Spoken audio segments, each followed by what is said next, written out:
Hello everyone, আসসালামু আলাইকুম। আশা করি ভালো আছেন, সুস্থ আছেন।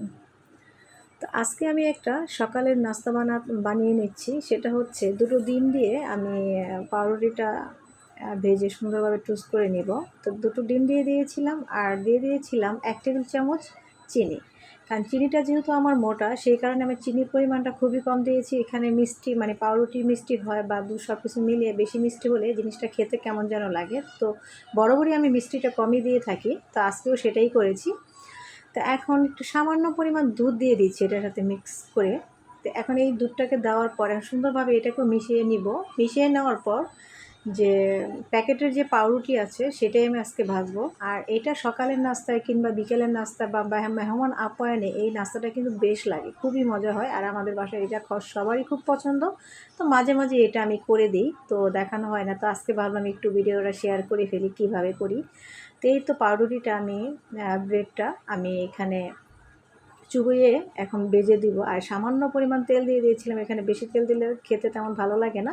তো তেলের পরিমাণটা একটু দিলেই ভালো হয়, জিনিসটা সুন্দর হয় আর খুব সুন্দরভাবে এটা ভাজা হয়। দেখেন আমি এখানে এইভাবে সব কিছু একই রকমভাবে চুবিয়ে চুবিয়ে দিয়ে দিয়েছিলাম। তো এখন এটাকে উল্টিয়ে নিব এক পাশ করে, এক পাশ উল্টালেই হবে। তো এটা আমি বাসায় সবসময় বানাই। তো এখন এটা আসলে সকালের নাস্তায় আমি এটা তৈরি করছি। আমি আমার মেয়ে খাবো। তো ম্যাডামকেও দিব। তো ম্যাডামেরটা পরে একটু ভেজে নিচ্ছি। তো আমাদের নাস্তাটাই এখন করে নিচ্ছি। তো এই তো দেখেন, দেখতেও যেমন সুন্দর, এটা খেতে কিন্তু অসম্ভব মজা হয়। এটা একেবারে খুব অল্প সময়ে এই জিনিসটা তৈরি করা যায়। যারা নাকি একেবারেই মানে সময় নিয়ে কোনো নাস্তা বানাতে চান না, তাদেরকে বলবো এই নাস্তাটা কিন্তু খুবই ভালো লাগে খেতে। তো আমি আমাদের জন্য চা মানে বসিয়ে দিচ্ছি ২ কাপ। তো চাটাও করে নিচ্ছি। তো চা আর এটা এখন সকালে সিম্পলের মধ্যে খেয়ে নিব।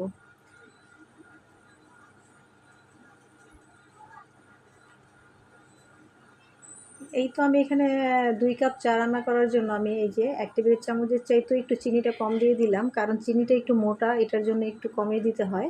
তারপর চা পাতা দিয়ে দিলাম ১ টেবিল চামচ ভর্তি করে। তো দেওয়ার পর চাটা করে নিচ্ছি।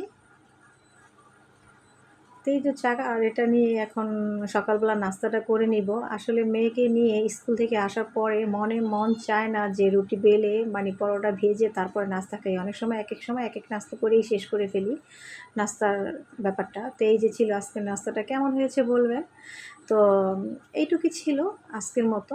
তো এখানেই বিদায় নিচ্ছি। আল্লাহ হাফেজ।